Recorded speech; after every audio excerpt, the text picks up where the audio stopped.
All right. It's week 9. It's the Block Party DFS show with Jmtowin from 1 week season. We are going to recap week 8. We're going to do a slate overview of week 9, and then we're going to go position by position, top GPP plays for this week 9 slate. Some people call it a gross slate, but if I know my guy JM, he's going to find some stuff to love. Let's do it.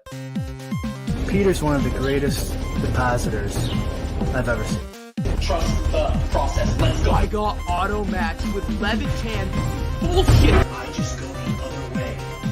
In that 66, I win all the money. All the money. If I had 150 lineups, I'd win too. AP, coach spot bullets in your head like KD. Bust it, bitch, go bust it. And I had 10 pints with me in Russia. Hey, everyone. Well, JM, our show landed directly in the middle of kind of the Halloween content. We were too early last week to dress up, too late this week. But did you have a good Halloween with the kids? Yeah, it was the first time that William he's 4.5. It was the first time he was old enough to really register it and be into it, which isn't to say that for all kids it's that age, because my daughter was 2.5 and she was thrilled. But past years he's kind of been like, what is going on? And almost like, I'm ready to get back home. So yeah, he had a blast. We had a blast. It was fun. And this is a trick or treat type week for the slate, isn't it? Where if they're like, here you go, here's 8 backup quarterbacks, and the good offenses are playing against good defenses. The bad offenses are playing against bad defenses. Have fun with it. So yeah, looking forward to this week. I said to you before the show, it's kind of one of those weeks where I probably won't truly know where I'm going until Saturday night, because it's pretty, I mean, you could have done very little research on the slate. If you know these teams well enough, you could do very little research and just kind of know who the sharp on paper plays are, what the sharp on paper spots are. So kind of less work is required from that standpoint, but then more work is required on the creative side, which I always love. So yeah, gonna block off tonight, all day tomorrow, to kind of keep poking around on things and see where I want to go to get a little spooky with this one. There you go. I like it. We're keeping the Halloween vibes alive. Before we do our slate overview, let's quickly do a week 8 recap. I'm always trying to jog my memory. I believe the team that won the Millie Maker last week had a pretty clean Dak Prescott double stack. Of course, you needed our cover boy, AJ Brown, in there as well. And then I know a lot of the Bengals and Niners kind of onslaughts and heavy builds got there. George Kittle, Ayuk, Jamar Chase, all having big games. Any other takeaways for you from week 8? No, it was one of my only weeks where I was like really frustrated. On Sunday, I don't typically ride the emotions. You know, it's one of those things, if I ever do ride the emotions, it's the negative emotions. Like big wins, I'm just like, okay, cool. But negative weeks, typically I tend to just kind of like, they roll off me because I know I'm putting samples into a bucket. And but yeah, this is one of the rare weeks where like on Sunday, my mood was being affected by the fact that I spent the whole day like at negative 10% ROI. And you're just like, when is like, I have everything right. Sam Howell was my highest owned quarterback. Alvin Kamara, highest owned running back. Breece Hall, 3rd highest owned running back. AJ Brown, highest owned wide receiver. George Kittle, highest owned tight end. Overweight, CeeDee Lamb, Rashid Shaheed, Jahan Dotson, Jamar Chase. So it's just one of those weird ones where, things just didn't come together. Actually, and then like the last 7 minutes of the late games went from like negative 10% to negative 40% ROI. And then it was like games ended, and I kind of zoomed out and looked at things, looked through some of my rosters, and it was like, it was one of my sharpest weeks of play. And it's just one of those weird things where I had at least 1 week earlier this year where I said after the fact, it wasn't that sharp of a week of play, but I had a big weekend. And this is one of those where it was a really sharp week of play and it just wasn't a big weekend. So yeah, it was easier to move on once I realized that and roll it into another good week this week, but frustrating throughout the day on Sunday. You guys all know how that is when you have one of those days where your mood is getting affected by what's going on in some football games around the country. But it doesn't typically happen for me, but it was definitely one of those days for me this last week. Yeah, I always have that, when you have the bad weeks, it's that like Sunday, everyone, what do they call them? The Sunday scaries. Like I get those, but with football, right? Like if things aren't trending in the right direction, it's like the one time a week, my mood, really dips in a bad way and you really have to fight to get out of it. And I was in a similar boat with you. I was like, I felt so good because I rolled out 2 lineups, both heavily concentrated on that Eagles Commanders game. I had a Jalen Hurts, AJ Brown stack and a Sam Howell stack in the other lineup. I'm like, I'm sitting pretty. We identified the best game. JM got us on Sam Howell here, but just didn't have the right pieces around it to get anything done. And that's to me when it's most frustrating, right? Where it's like you identify the hardest thing, like one of the best game environments, and you still can't get the pieces to fit together perfectly. I mean, that was the second time since the start of last year that I've played CeeDee Lamb. Like, and I was overweight the field on him. It was like when I can, it was, it's like to me, like the Keenan Allen thing, right? CeeDee Lamb is in the bucket of just like guys I don't play because of how the Cowboys want to run their offense. And there were just enough things that I was seeing that I was like, you know what, this could actually be a CeeDee Lamb week, even though it's not like an expected shootout, even though it's not a game where the Rams should be forcing him to throw. I just started seeing components where it was like, man, I'm actually going to play CeeDee Lamb this week. So, I mean, I'm impressed with myself when that happens. And it's a guy who's like on my never play this guy list, and then I can step back and see, oh, but I'm going to break that rule this week. So yeah, it was kind of wasted where you get the 44-pointer from CeeDee Lamb paired with the 36-pointer from AJ Brown and Sam Howell at quarterback, and somehow you're not finishing up money. But those are the breaks of DFS. Learn from it or don't learn from it, I guess. Just learn that maybe you did things right, and some weeks are just like that. But roll it forward into this week.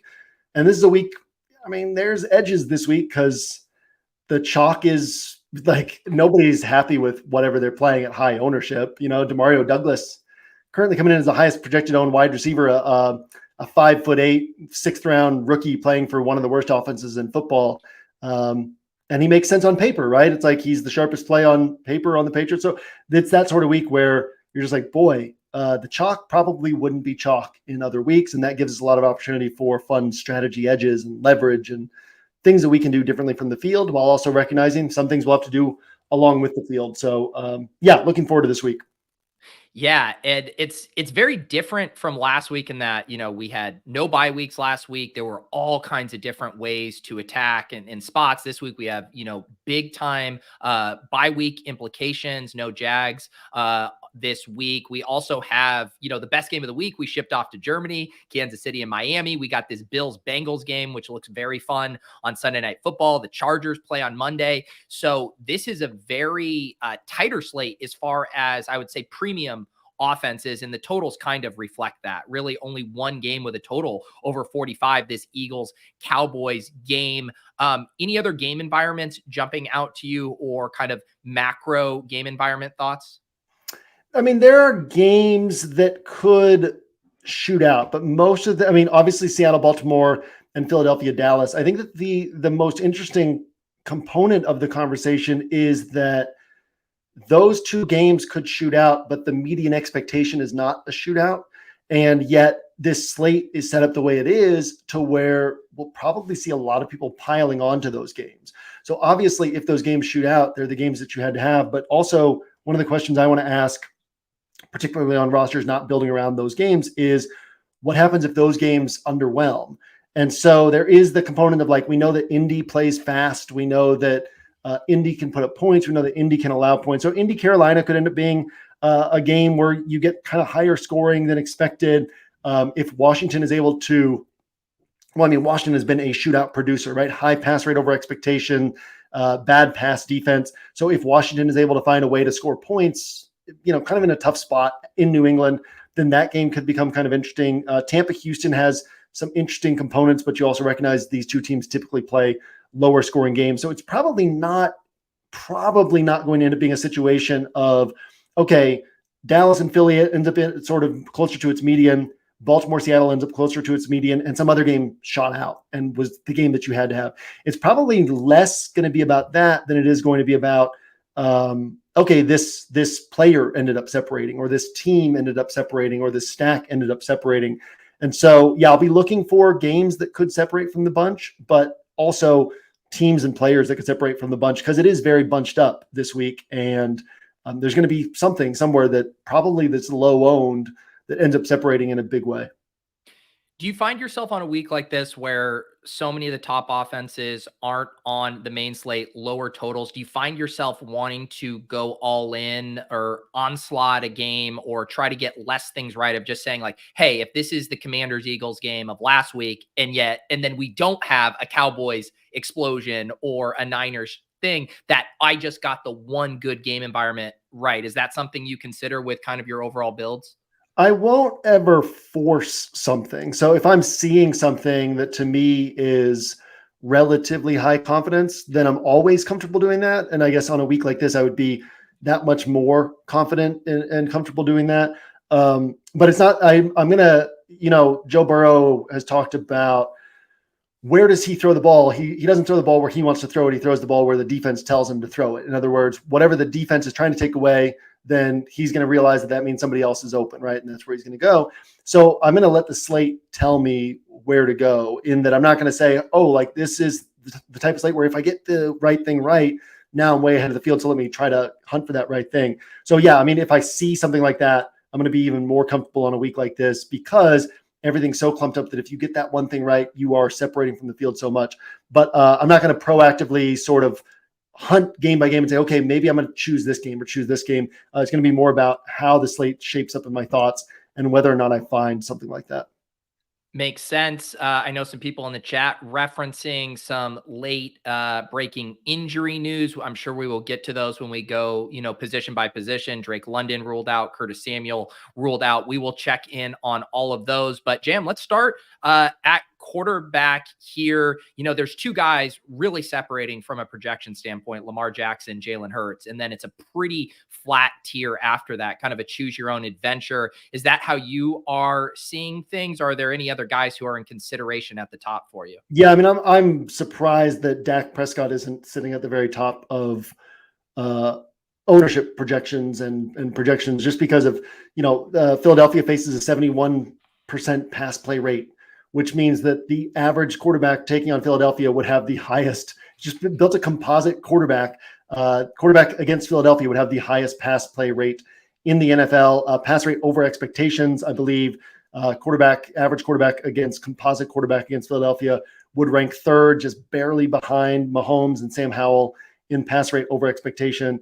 So yeah, I mean, it's on the road in Philadelphia. You would prefer Dallas at home for sure in this spot, but I think Dak is right there in the conversation, and Lamar, very attractive. Jalen Hurts, very attractive, but also there's a lot of room to the downside, less so on Hurts, although who knows, like they've not talked much about this knee issue for Hurts, but you see it on the field. So who knows how much he's running, if he's sort of back to normal in this one where he could pick up 40, 50 yards on the ground, or if it's more like, hey, he's primarily going to be in the pocket here.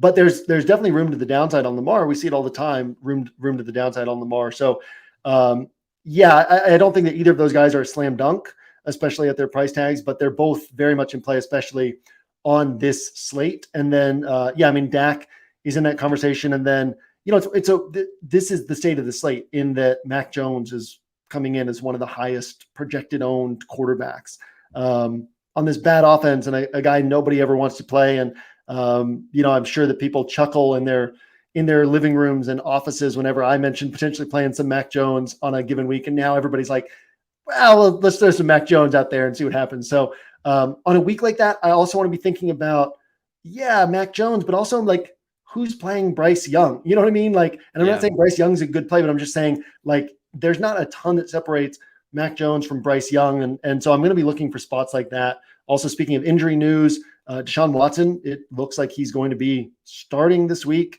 in this great matchup against Arizona. So there's a lot of fun things we can get to this week that are not, when the best on paper plays are still mediocre to sub-mediocre plays, then we can pick different mediocre plays than the best on paper plays, because there's just not that much that separates things, and definitely find pathways to ceiling on a week like this, where, if Mac Jones puts up 16 points and Deshaun Watson puts up 25, all of a sudden you got this big edge on that. Obviously, Watson ownership might go up as this news trickles out and we get deeper into the week, but after his last start, maybe not, right? After his last start where he threw 5 passes, went 1 for 5, and threw a pick and left the game. So should be an interesting setup at quarterback for sure. Because we do have a ton of new quarterbacks, getting starts this week. Are any of those guys on the radar for you? So I'll throw a few out. You got Jaron Hall taking over for Kirk Cousins. You got Aiden O'Connell taking over for Jimmy Garoppolo. You got Heineke taking over for Desmond Ridder. And then obviously Clayton Tune taking over for Joshua Dobbs. Are any of those guys on the DFS radar? I saw a little early week interest in Aiden O'Connell at 4,500. So I just wanted to ask. Nothing for me right now, but typically my process, typically Thursday night is when I start to get a little bit more creative. So that would be pre this show. This week, I'm kind of like, I'd say a half day behind in that regard. A, because there's not as much to sort through on this slate. And then B, just Halloween pushing things back a day. I flew to Oakland on Wednesday to reserve entries instead of on Tuesday.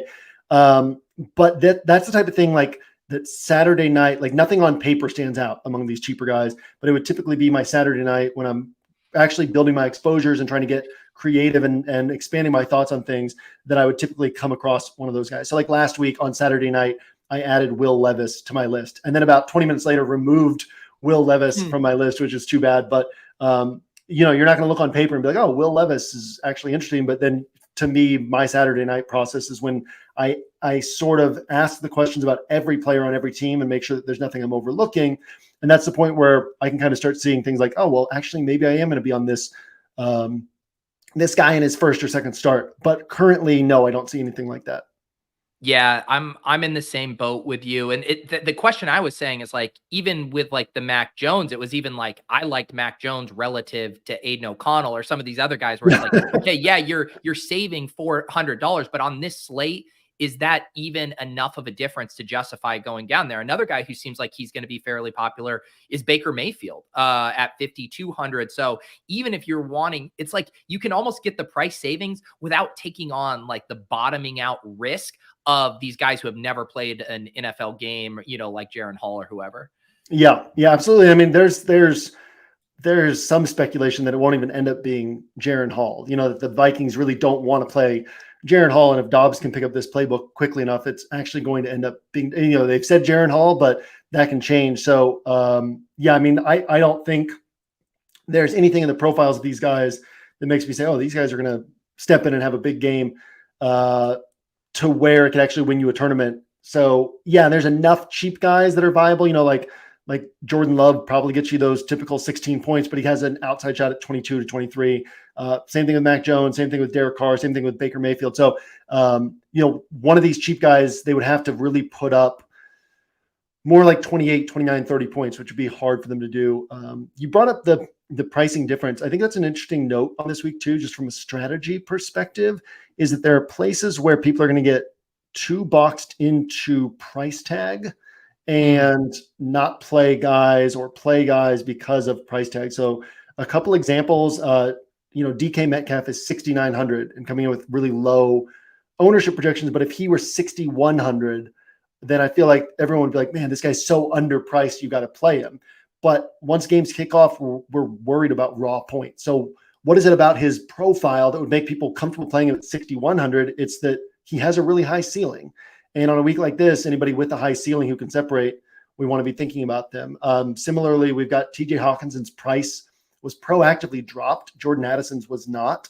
If Jordan Addison were 4,900 instead of 6K, same thing. You'd see a lot of people like, boy, well, Jordan Addison's still got the ceiling, and they can kind of talk themselves into that play. So Rashid Shaheed, another one, his price went up. Nobody wants to pay 4,500 for a guy who typically sees 3 or 4 targets. And yet he's got this 18-pointer on his ledger. He's got this 27-pointer on his ledger. He's a guy I've been overweight on both those weeks, but almost every week this season. On paper, you're like, why would I pay 4,500 for this guy? But because of that, his ownership is really low. And if he gets the raw points, it ends up helping you. So that's one of the things I'm going to be looking for this week is being a little less salary conscious and a little more conscious of who's low owned, because people are still in this salary conscious box in their thinking, but I can get the lower owned guy with, that would be high on if his price were just in a different price point. I think that's such an interesting conversation, because I've been thinking about that as it relates to ADP in the weekly underdog drafts, and even juxtaposing the Mac Jones popularity and Demario Douglas as well on DraftKings this week compared to where they're going in drafts. I mean, Mac Jones is not even getting drafted in the 12-person drafts I've been doing. He early in the week had an ADP lower than quarterbacks who were not even going to play this week. It's just fascinating that it speaks to the price anchoring effect on DraftKings. When a guy pops as a points per dollar thing, there's almost this like double counting of it means he's a great play because of the points per dollar thing, which I understand there's a projection backing that, but it doesn't necessarily separate from the rest of the quarterback options on the whole. But because we're so anchored to that price, or we're so anchored to that ADP, it's really hard to get off of that mentally. Yeah, it's a great way to put it. And a good example, because if Mac Jones were 5,700, he wouldn't be popular this week. No. Everyone would be like, well, why would you play Mac Jones at 5,700? And there's a pricing psychology component too. We see it with running backs when a guy is 5.9K versus 6.1K. And when the guy's 5.9K, you're like, well, if he gets me 20 points, I'm pretty happy with it.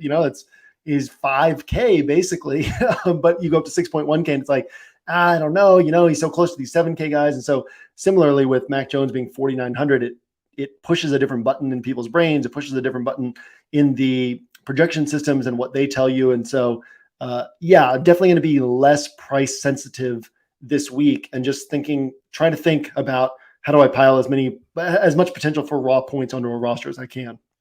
I want to ask you about two more quarterbacks before we move on. And again, doing all the underdog drafts helps kind of give me a slightly different orientation on some of these plays, but I was kind of surprised to see he wasn't more popular in DraftKings, just because I believe he's going as like the QB 4 or 5 on underdog right now, but that's Derek Carr at home versus Chicago. I know people are starting to get really interested in Chris Olave as a play. Any thoughts on Derek Carr here in this spot? Well, we haven't talked yet about what our building block is going to be on this show. So Spoiler? Why don't we save Derek Carr for that? What if I said that and then we got there and I'm like, all right, Jalen Hurts and AJ. Hey, it would be the ultimate. I don't want to talk about Derek Carr. We'll talk about him in the when we get to the building blocks. Perfect. Then I'll ask you about the other guy. Then CJ Stroud is another interesting one. I know he's kind of like burned people recently, but pretty good matchup. The wide receivers are cheap. What do you think about Stroud here in this spot at 6,200?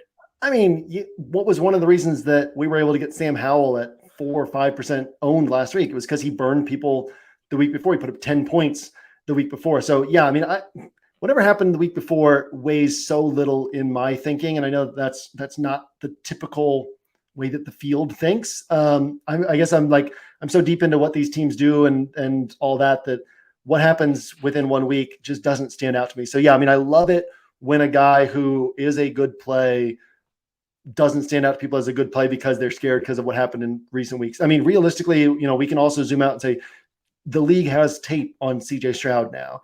And the league has tape on Bobby Slowick's offense now. So it does make sense that there would be this cat and mouse game where defenses are figuring out how to take away some of the things that this offense wants to do. But in that cat and mouse game, the offense then starts figuring out what the defense is trying to take away and doing things in response to that. So yeah, CJ Stroud, we talked a lot about the Eagles' opponent pass play rate, where the composite quarterback against the Eagles throws the ball more than whoever throws the ball the most in the NFL. But in terms of opponent pass rate over expectations, the Bucs actually force an even higher opponent pass rate over expectations than the Eagles do. So when you play the Bucs, you throw the ball. You can't run on them. Structurally, they're going to give you bad looks. Vita Vea, I believe, is going to be back this week. And so it's a bad matchup. Structurally, it doesn't look right for running the ball. And so it forces opponents to the air. So you're looking at coming off a week where I kept saying it last week, CJ Stroud was popular or, trending toward being popular last week. And I kept saying everything sets up for Stroud to throw the ball 30 or fewer times. Everything sets up for Nico and Tank Dell to get about 4 to 6 targets. And that was what we ended up seeing. Well, everything sets up this week for the Texans to throw the ball more. And so this is the type of week where I'm definitely going to be leaning more into that Texans offense than I was last week. And I'll also throw out there another thing we mentioned last week, but Noah Brown has pretty much an equal role in this offense to Tank Dell at least. And so thinking of those two guys somewhat interchangeably from a projection standpoint, and Noah Brown being the lower owned guy, a much lower price guy. So I love Tank Dell as a player, but definitely going to have plenty of Noah Brown exposure this week as well. Yeah. I think that should answer your question, Stewie. Thank you for the super chat on Stroud. We will for sure touch on London when we get to the wide receivers. Sammy, appreciate you being a YouTube member here, even if you were getting censored in the chat and it's not allowing you to say your curse words. Appreciate all you guys hanging We out will say here. them for you. Yeah. Actually, let's do this one more real quick quarterback, because I actually wanted to ask you about this one. He's another guy who has been out of sight, out of mind, who's actually projecting decently well, but then you don't have Darren Waller, Saquon Barkley coming off of a 39 touch game last week. Any interest in Daniel Jones in this spot? No, but I mean, it is the kind of week where this is the thing. This is what I want to hunt for in this type of week, is like everything's condensed and everyone's like, oh, but this guy could score 22 points and everyone else on this guy who scores 17 points. And then like a random Daniel Jones blow up, he goes for 34 and it just blows away all the other rosters at 1% owned or whatever it ends up being. So, no, I don't like it. I don't, what is a road game in Las Vegas for the Giants? Giants, a big name franchise, probably a lot of Giants fans there. So it's not like a typical road game, but Vegas has had a really good pass defense throughout the season. And typically you get that energy bump from the fired coach and the Antonio Pierce stepping up as a guy that this team loves. So yeah, I mean, it's not a great spot for Daniel Jones, but would I argue against it? No. Do I end up with a little bit of it? Probably, but like I don't, and again, it's Friday. I don't see myself getting to a point where I'm like, ooh, like I'm pretty confident in Daniel Jones. I'm going to roll out a decent chunk of him, but shout out to anybody who can gain that level of confidence in Daniel Jones. Send me some of the Felix Felicis that you're sipping on. I could use that level of confidence. No, I don't see myself like gaining confidence in a Daniel Jones play, but I could see myself throwing some Daniel Jones rosters out there because of what this week provides. Yeah, and I think he will, for those reasons, and also the fact that there's not a clean stacking partner with him, I guess, unless you're pairing him with Barkley. I think that will ultimately keep his popularity down. Whereas a guy like Derek Carr, if like Chris Olave is popular, CJ Stroud, if Nico gets popular, stuff like that can drive ownership to the quarterback. But let's move on to running back. I guess I'll set this up at the top. Is Kamara in a tier of his own, or are guys like Barkley, Josh Jacobs, or can we even squint and say Tony Pollard, Bijan, are any of these guys potentially in the same tier as him as a play this week? This week, yeah, I mean, you can make a case that here's the thing. When a guy puts it together back-to-back weeks, it just seems like that's going to keep happening. So there's potential that it's a horrible matchup on the ground, which I don't think anyone really realizes. We can't gain any edge in DFS because the Bears are also, I believe it's 32nd. They might be 30th, but they're bottom 3 at best, and it might be 32nd in DVOA against running backs through the air. So it's and that's another thing we'll get to if we get to the building blocks, but it's actually not the best matchup for wide receivers either. And the Bears have done a good job holding wide receivers down of late, but it is a horrible matchup on the ground. The Bears have quietly been one of the best run defenses in the NFL.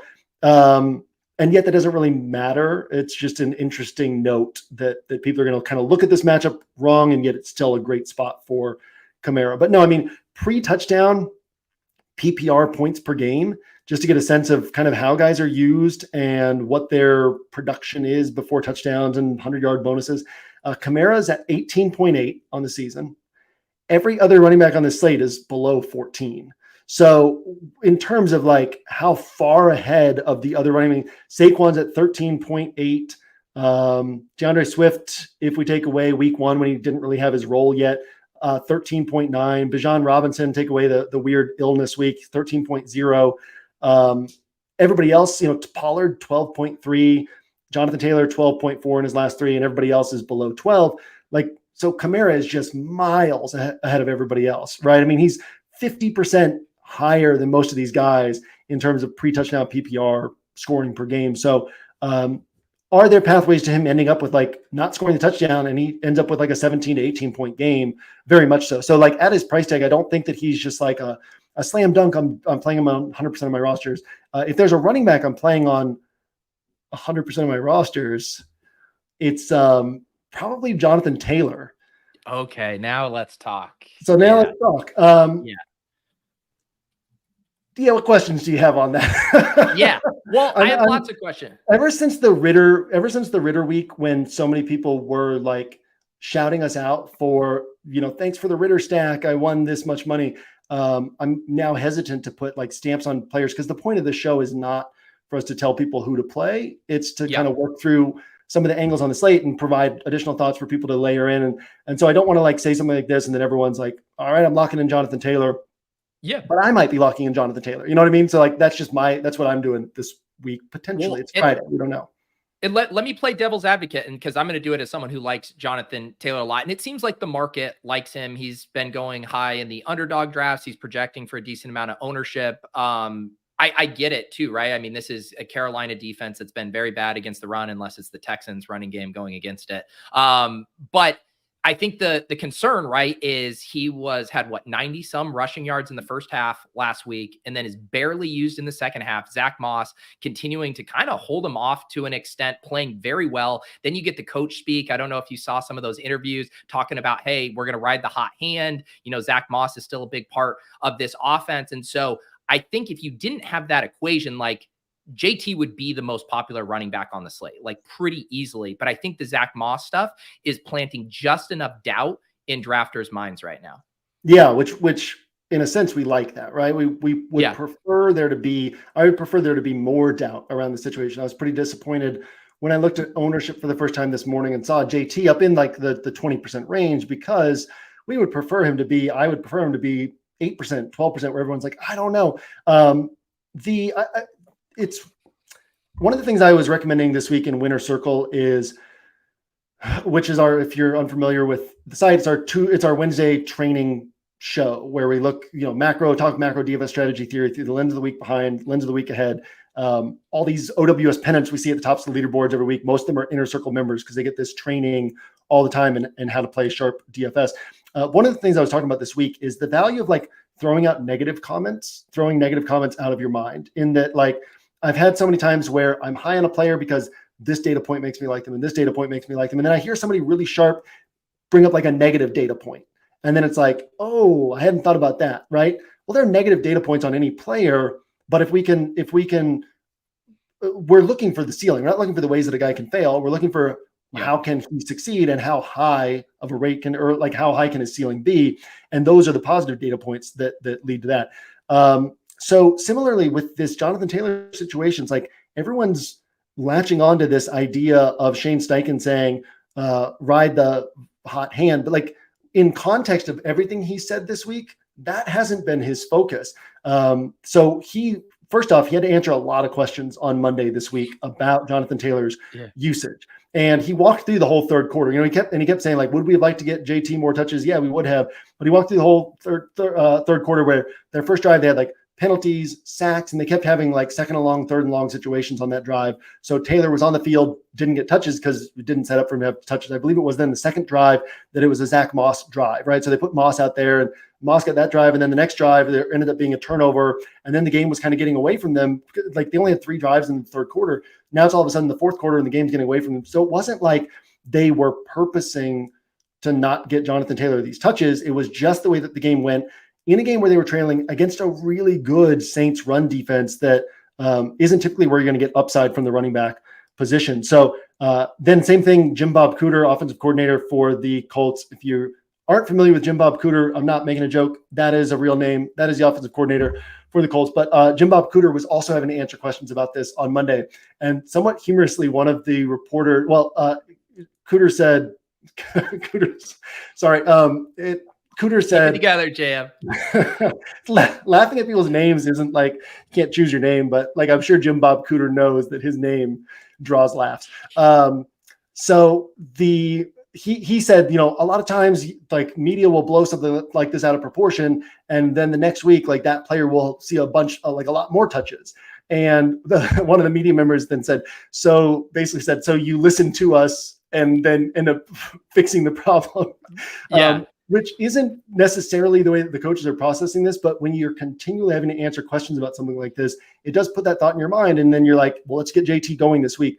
So that helps. the fact that the Panthers face the lowest pass play rate in the NFL, the fact that the Colts have one of the lowest pass rate over expectations in the NFL, like the expectation here is the Colts are going to run the ball. The expectation is that he played 60% of the snaps last week. He's going to play 65% of the snaps.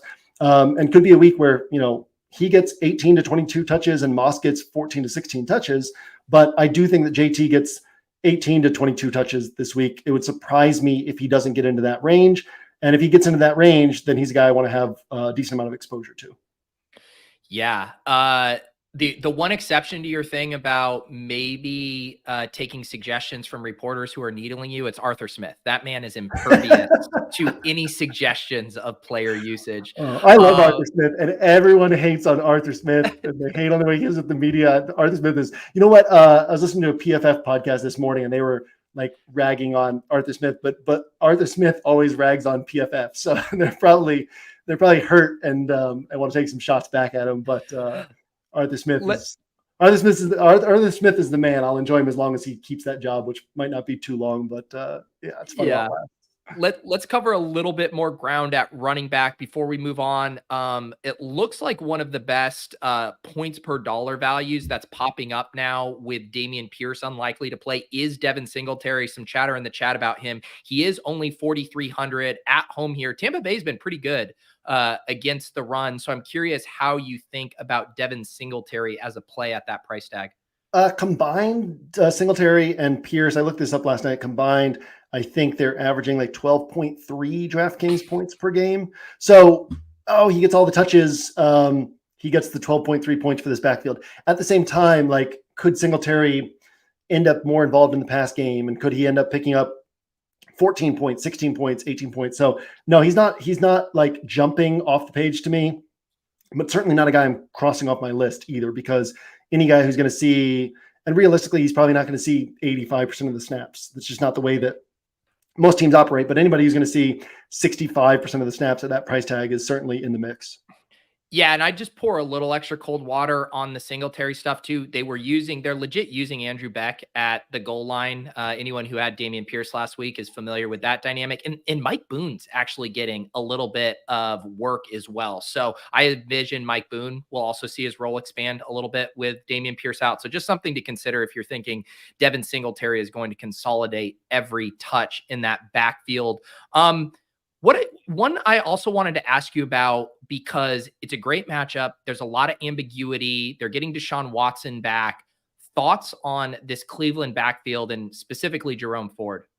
Yeah, I mean, Ford has one game over 15 touches. So it's so hard to get a read on this backfield, right? Last week, they didn't play him in the first half. Looked like he was dressed for emergency purposes, and then he gets a bunch of run in the second half. So who really knows? But no, I mean, Jerome Ford probably gets into that 15-touch range. Kareem Hunt probably gets into that 15-touch range. Ramondre Stevenson probably gets into the 16 to 18-touch range. Darrell Henderson probably gets into the 15-touch range. So there's kind of a lot of guys in this range who are viable. Rachaad White is the best on paper play of the bunch.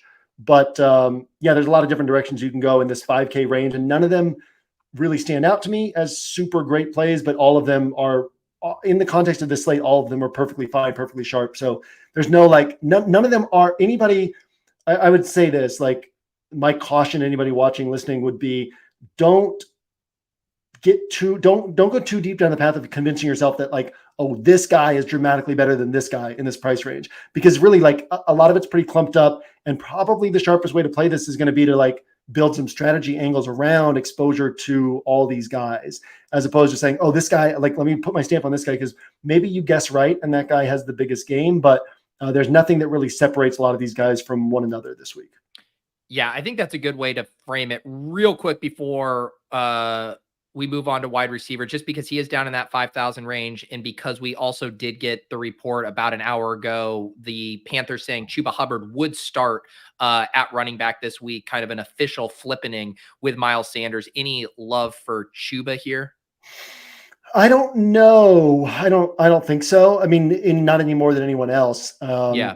Some of the things Frank Reich said on Monday actually made me think that this is going to be the week where they started using Miles Sanders more again. So there's certainly still thoughts in their minds that obviously now they've come out and said Chuba is starting this week, which has been the case anyway. But my point being that they're still there is going to be a week this year where Miles Sanders leads the backfield again, or at least that's the way that they've been talking externally. So yeah, I mean, it's not, what are the chances that he puts up a 25 pointer? Pretty low. He's never topped 20 points, I believe, in his career. Maybe like 22 was his best game ever when he had like the full Christian McCaffrey workload.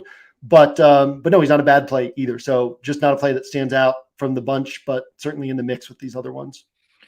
All right, let's move on to wide receiver. Quick reminder, though, you guys need to be checking out 1 week season. If you haven't, I saw Copper Prices in the chat. He won the giveaway. We did a giveaway, JM, from last week for people who correctly identified the Millie Maker. So Copper Prices is the OWS member of the week. He says, where do I get the winning lineups? DM to me. Yeah, once you're in the inner circle, JM privately DMs you all of the winning lineups. But all jokes aside, you can get 40% off 1 week season right now with promo code Pete40. If you just want to do a week pass, you can use promo code Pete to get the regular 20% off. But if you want to get the inner circle or DFS packages, that Pete40 will take care of you. You'll get all of the content on the site, including my favorite stuff, the scroll, which populates here on Friday evenings. You get JM's player grid, his building blocks, some of which we'll talk about. But if you want the full thing, you got to become an OWS sub. But JM, let's move over to wide receiver, where we don't have as many high-end options as normal with some of these big games off of the main slate. You have some concerns, Cooper Kupp's quarterback play, what's going on with the Devontae Adams and Aiden O'Connell. What are you seeing at the top end for wide receiver this week? Yeah, we spent a lot of time laughing about Jim Bob Cooter, and you kind of have to condense time now. But so rather than kind of going player by player, I'll kind of blanket it by saying, like, there are very clear opportunities for everybody above 7K to score 20 or fewer points. At the same time, like, there are clear opportunities for CeeDee Lamb to put up 35 to 40 and AJ Brown to put up 35 to 40, for Devontae Adams to put up 35 to 40 and people to not be on him. So nothing up there is high confidence the way that it could have, like last week, where I'm like, okay, I'm locking in a ton of AJ Brown, and then a step below that, I'm locking in a ton of Jamar Chase. There's nothing like that this week, where it's just high confidence. I want to make sure I'm going out of my way to get a bunch of these guys.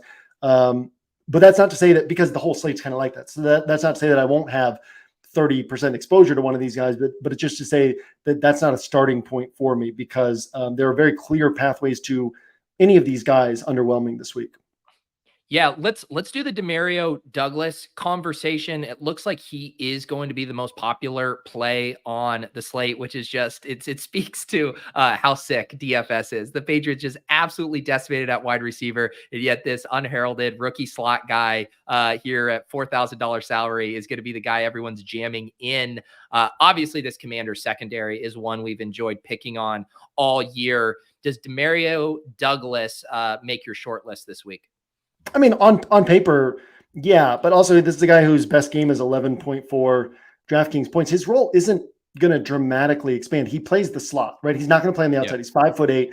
He's not going to play on the outside. They're still going to run plenty of 12 personnel. So he's been seeing, it was like 34 snaps and 41 snaps the last couple of weeks. That's maybe not the exact numbers, but somewhere in that range. And his high is 41 snaps. That's probably what he gets to here as well. It's not like the Patriots are going to say, okay, now we're down wide receivers, so now we're going to do a ton of 11 personnel, and Demario Douglas is going to be on the field for 60 snaps. So to me, his role doesn't actually change that much from last week to this week. And obviously you don't have Kendrick Bourne commanding targets. That's the state of the Patriots offense, is that Kendrick Bourne is a guy who can command targets. So no, like Demario Douglas, there's nothing, like, he's a very sharp on paper play. He's not anywhere close to as sharp as what ownership is saying he should be, right? Like what the expectation will be based on ownership. So if he comes out and has 7 to 12 points, that's right around what he should be producing this week in his role in this offense. If he comes out and has like 16 to 18 to 20 points, everybody who didn't play him on a roster is going to feel like an idiot. And yet that's that's going to be an outlier type of score in this spot. So Demario Douglas is the human emotion of not playing him is like, oh, I'm scared to not play him because he's going to be high owned. But like the logical emotional reaction to him should be like, I'm not scared. Like, he's not a guy who's going to beat me. Now, realistically, we just know that DFS is crazy and he can beat you, right? Like Trey McBride put up 25 points last week. Maybe he'll keep putting up 20 plus points, but that's probably going to be the only 20 pointer he puts up all season. And we see that happen in DFS where like the popular guy who really shouldn't be as popular as he is, but is that popular because of extenuating circumstances, puts up a big game. And then that's the only time he does it all year. So will it be surprising if he randomly pops for 18 to 20 points? No, but that's not his likeliest outcome. So if we're just like looking at the math, looking at the numbers, looking at the slate, we shouldn't be scared to fade him. And I'll certainly have I'll probably be underweight the field on Demario Douglas because he's going to be like 25% owned, but I'll still have, whatever I'll have, like 12%, 14, 15% Demario Douglas, something like that. This is, again, Friday morning. So this is just throwing out ideas of what my exposures might look like, but that's how I see that situation. And that's how the math and numbers line up on that situation. I want you to toss out if there's any other spots that are interesting to you. It is interesting that there's these wide receiver duos that we've liked for a variety of reasons in different spots this year. I'll say the Rams guys, Kupp and Nakua. You got Evans and Godwin. You got Metcalf and Lockett. You got Devontae Adams and Jacoby Myers. And I don't know if a single one of the guys I just mentioned are going to be higher than 5% owned this week in contests. Those are kind of some of the mainstays. I don't know if you want to mention any of them, or are there any other spots that kind of jump out to you at wide receiver this week? Yeah, I mean, it's an ultimate leverage week. Leverage in moving off from one player to another at price point. So like, couldn't Devontae Adams put up 35 or 40 points while AJ Brown and CeeDee Lamb both put up 23 or fewer? So spots like that where it's like, let me just pivot in the price point and get the guy up here who has a high ceiling and people aren't playing, but then also pivots in like everyone's on Demario Douglas, so nobody's on Juju Smith-Schuster. And right. Juju's going to be sub 2% owned. Demario Douglas is going to be like 25% owned. And they're both going to be, Juju's going to be on the field. There we go. Juju's going to be on the field like more than Demario Douglas, more than likely, probably same number of targets, maybe fewer targets, right? But like we play at the site 100 times, he's going to outscore him some of those times. Here's another crazy one. Odell Beckham has led the Ravens in targets back-to-back weeks. It doesn't show up in the box score last week because there were 3 defensive pass interferences. So it shows up as 4 targets. But he actually had 7 targets last week, had 7 targets the week before. And he's then complained about his role this week. We know that everybody always leans into the squeaky wheel narrative on these guys. And then Zay Flowers is going to be super high owned and everybody's going to leave Odell Beckham alone. So there's a lot of situations like that. Michael Gallup, Brandon Cooks coming in at like sub 2%, sub 3% ownership projections. CeeDee Lamb up near the top of ownership projections. So there are a lot of spots this week where you can have fun with leverage, where you can say, if my guy hits, not only is he hitting in a vacuum, but he's also taking away points from a guy who's 10 times higher owned. And there's going to be, of like those 3 spots that I just mentioned, probably at least one of them will have the low owned guy will outscore the high owned guy, at a lower price tag. And, you get one of those right, you're taking away points from a large chunk of the field, adding them to your roster. So those are going to be things that I'll be looking toward this week. And in that regard, this week becomes less about identifying the best plays and more about strategy in a lot of ways, because the best plays are kind of clumped up with a lot of the other plays. So strategy components become even more powerful than normal on a week like this.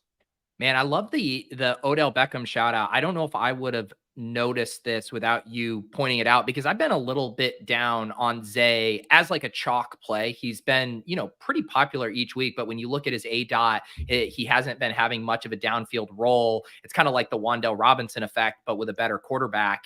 And then you look at Odell here with the better ADOT. I have the Fantasy Life utilization point pulled up, a bigger chunk of the air yards there. So I'm glad you flagged that one, because I do think that game's going to fly under the radar. And like you said, pretty good direct pivot off of Zay Flowers chalk.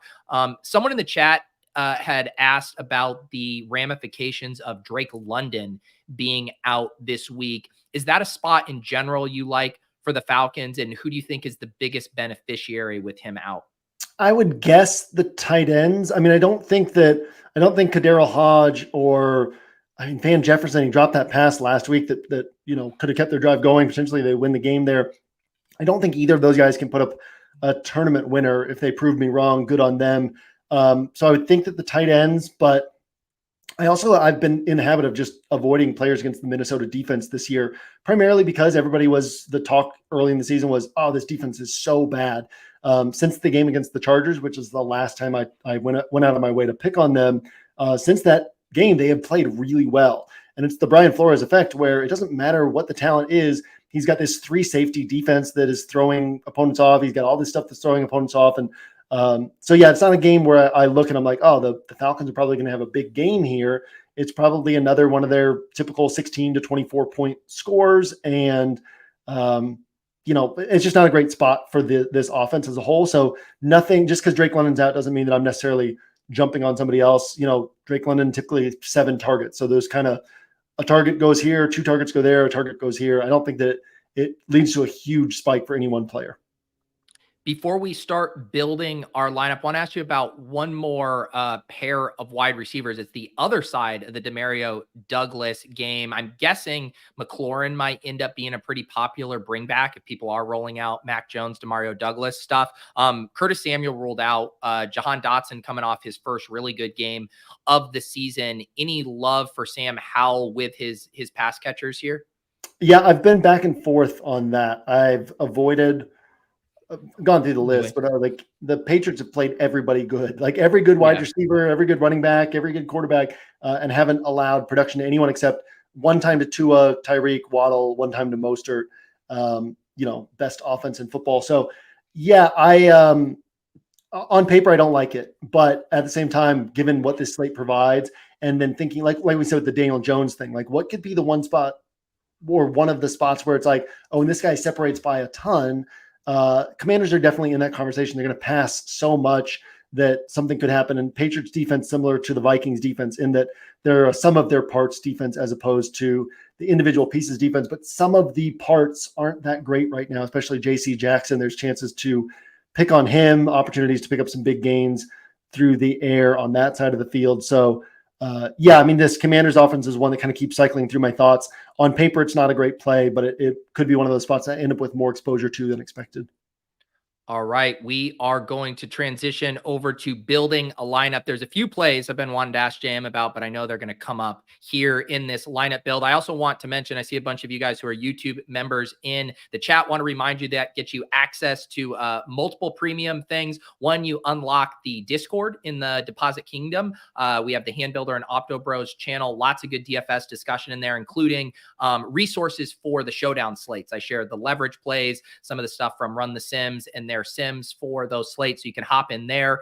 And then you also get 2 additional premium shows a week that I don't make available publicly. It's a Saturday night DFS After Dark show, part interview, part lineup build. I'm having my friend Joe Hoka on the show on Saturday night, catching up with him. Haven't gotten to do a show with him in a long time. And then Sunday mornings, we do my DFS cram. That'll get you ready for the slate. That's at 10:45 a.m. every single week. We go over the overnight news, latest builds, and talk through all of the stuff with the latest information. So if you guys want to become YouTube members, you'll get access to that. But without further ado, let's build a lineup.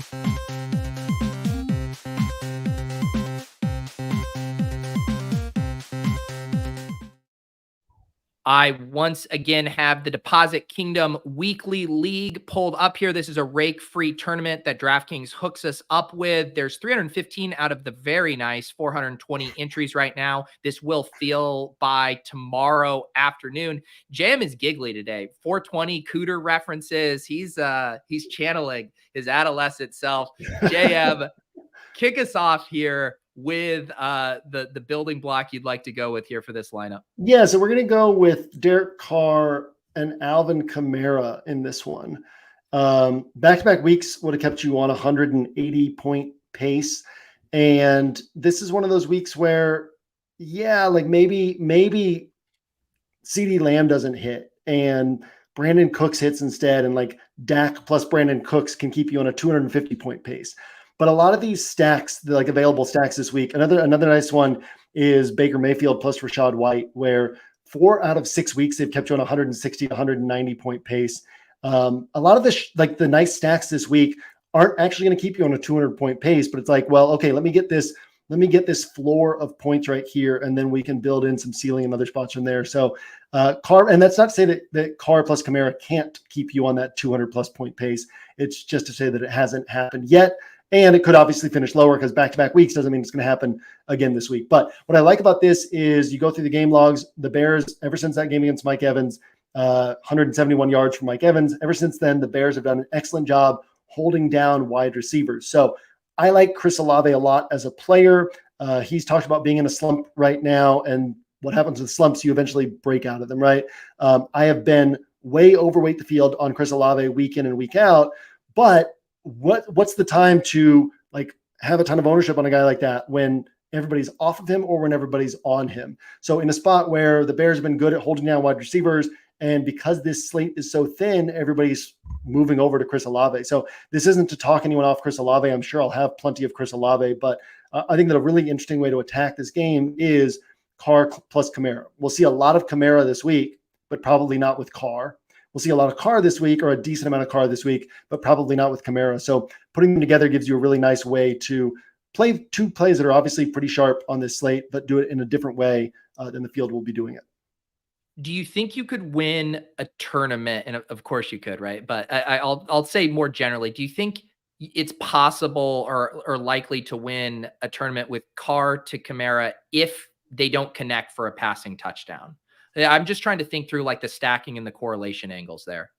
Yeah, I mean, so this is a team, going back to the Sean Payton days, that the guys who score the touchdowns are sometimes random guys who aren't picking up yards throughout the game, where this offense is not designed of like, how do we isolate our best players in the red zone? But it's like, how do we use our best players in the red zone to draw the defense's attention, so we throw it to our number 2 tight end, or so we give the ball to Taysom Hill, obviously, or like Jawan Johnson gets the touchdown, or whatever ends up happening. So yeah, there could be a scenario in which Derek Carr throws for 300 yards and 3 touchdowns. Alvin Kamara rushes for a touchdown. 2 of the 3 touchdowns go to guys who aren't actually seeing a ton of targets or yards in the game. So they're not the ideal stacking partner, but Derek Carr gets there based on those touchdowns.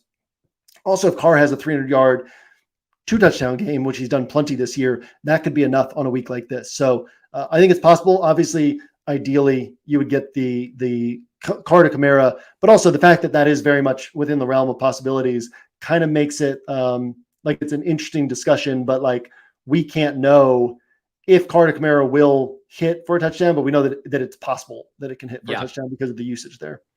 Should I do this next one for you and just put Jonathan Taylor in? Yeah, let's lock in. Well, I don't know. I don't know if I like Jonathan Taylor this week. Yeah, let's lock in Jonathan Taylor. And we kind of see what we do from here. Yeah. No, yeah. Give me your, I feel like I don't have as good of a read on some of the wide receivers you like here. So take me in a direction. Yeah. Too much time spent laughing about Jim Bob Cooter. Do that. The Cooter Show is what this will forever be known as. Yeah.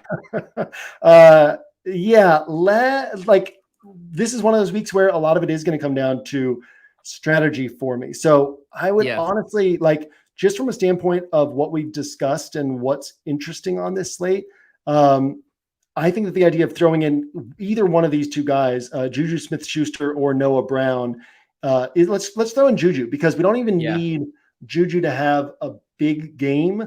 We really just need him to outscore Demario Douglas. And if he does that, we end up gaining an edge on a chunk of the field. But as I said, this is a week where we want to be thinking, or for me, I want to be thinking even more than normal about strategy, because the edge is going to be less about identifying best plays and more about letting other people go too far in their confidence in who the best plays are. And we play off that a little bit. So with Juju, we get this leverage off of one of the highest owned players, who's one of the thinner pieces of chalk, and also save some salary. And then we can go over to defense and throw in, I'm comfortable just throwing in the Giants, since we are close on time. There's other defenses to like, but we can get a sense of salary by throwing in the Giants, taking on Aiden O'Connell. They've been playing really well lately. Traded away Leonard Williams, still have Dexter Lawrence in the middle, though, wreaking havoc on quarterbacks. So and now we see like 6,100 left per player. There's a lot that we can do here. Yeah, we got a little extra time. I don't want to condense this too much here. I want to make sure we are hitting on some stuff. Let's use this as an opportunity to talk a little bit about tight end this week. You have some, big question marks, with Hawkinson and the quarterback play. Mark Andrews, very expensive, but always in play here. What have you been gravitating to at tight end? Tight end is so if I'm going cheap, the player, like the individual player who I like the most is probably Logan Thomas, because when we're talking about, there's not a lot of certainty across the board. So what is the one thing that we know? We know that Washington's going to pass the ball a decent amount. So that always gives that opportunity for targets to spill over to Logan Thomas. I like the idea of on my rosters that are building around Cowboys, Eagles, to throw Dallas Goedert in there or Jake Ferguson in there. So if we wanted to take the rest of this roster to toss in some Eagles and Cowboys pieces, I would want to throw in one of those guys at tight end. I think Hawkinson's very interesting. I like that they dropped his price, right? But then them dropping his price also means that his ownership is going to be higher. So that if he fails, it actually helps you that much more. But the thing with Minnesota, they like to throw the ball, and then you can't run against Atlanta. So how are they going to attack here, right? They don't have Kirk Cousins, but they're still going to have to throw the ball some. So I would expect a lot of short area throws schemed up to Hawkinson. So yeah, I would say for this particular roster, let's go with one of those guys. And I'll let you pick who we throw in here. But there's plenty of ways that you can go at tight end. So that's not to say that I'm not interested in Schultz or the Falcons tight ends or whoever else people might be interested in this week. But those are some of the plays that really stand out to me. I put in Logan Thomas. You get a little mini correlation there opposite Juju, hoping for those guys to both be feasting in the middle part of the field. And because that frees us up for almost 7,000 per player for 3 slots. And I want to see, what does JM do with all this money burning a hole in his pocket? Burning a hole in my pocket. We're going to leave $6K on the table for this roster. No, I do like the Logan Thomas, Juju Smith-Schuster. It's not like it doesn't really help you that much that they're both in the same game, but it always feels good. I built a practice build last night with those two, and it was like, ooh, look at this. So yeah, I guess there's a couple ways we can go here. One, we could say, let's fit in Davante Adams and bet on this being, a lot's been made about the 13 targets last time Aiden O'Connell started. That's also a very small sample size, but in part, Josh McDaniels was fired because they have not been able to get Davante Adams going, right? So you would expect a heavy emphasis on Davante Adams in this spot, and he's going to be the lowest owned of the bunch at the top. And then I would want to ask, what bet are we placing on this Cowboys-Eagles game? Are we wanting to just say this game ends up being like a 24-20 game and none of these pieces end up producing at a level that matches their salary? Or do we want to kind of take that shot on CeeDee Lamb in this spot? Because if we take the shot on CeeDee Lamb, we're restricting our salary a lot more, but also we're getting another guy who can go for that high score. So that's sort of the question that I would ask here. Pete, I'll let you answer because there's no wrong answer. It's more, how do we want to approach things on this particular roster? Yeah, I feel like we have, I don't mind spending up right on a slate. I guess then the question is, do we have anyone in that sub 5K range that jumps out to you to pair with CeeDee? Because I'm definitely interested in CeeDee in this spot. Yeah. So the way to do it would probably be to go with, AJ Brown over CeeDee Lamb, because then you can go Michael Gallup down at the bottom and get the leverage off of CeeDee Lamb. We just barely don't have enough for Brandon Cooks, who I believe is 4,400. So what we could do is either save a little bit of salary at another spot and go with Brandon Cooks. Where would we save salary? We would save salary, I guess, at the tight end position. Or we could go down to Michael Gallup and then spend a little bit of extra salary at defense or at tight end. One more I want to ask you about, because it goes back to a stacking thing. If you do Lamb, do you have any interest in getting Shaheed in this spot with Derek Carr in this specific type of lineup? Because I think that Shaheed, Carr, and Kamara is interesting. Keegan and I did that on the DFS lab this morning. His call on that. I don't think that it's, and I see what you're saying, because then we could go with CeeDee Lamb and then throw Shaheed in here. Let's do that. Let's go CeeDee Lamb and throw Shaheed in here, because then we kind of complete this bet and we double our leverage off of Chris Olave, because, you know, again, if Rashid Shaheed put up 27 points last week and then we're still sub 4K, he would be super popular. We spent a little bit extra and nobody wants to play him. So I'm looking for opportunities like that fits in with the conversations we've had. So yeah, I like the way that goes. Well, and I think too, it kind of speaks to, you know, a lot of times I think one thing you're good at is a lot of people like to say, I want to start with my double stack and my bring back or whatever. I mean, we started with the plays you feel the most comfortable, and then we get all those in, and then we're saying, all right, what salary is remaining? Well, in this salary range, you get a correlated piece that's also going to be low owned and still piggybacks on that leverage thesis you outlined. Then it seems like, okay, this is a good spot. We didn't force it, but it really naturally works here. Yeah, definitely a nice setup that we have here, and it's unique. It's got a lot of leverage. It has clear pathways to a first place finish from a raw points perspective and from a standpoint of if these guys hit, is it hurting other rosters that we're competing against? Yes, and so then that also increases our paths to a first place finish. Awesome. Well, I appreciate you guys hanging out in the chat. As always, immediately following this, I am headed over to the Underdog Daily channel for Off and On the Clock with the Badge Bros. We're going to walk through this entire slate from an underdog drafting perspective. I've been really enjoying these shows back to back, really gets you in the frame of mind for drafting and putting together sharp lineups. Jam, any other final thoughts, things going on at OWS that people need to make sure they check out? No, that's it. We'll leave it at that. Thanks for hanging out, guys. We'll see you next week. Sounds good.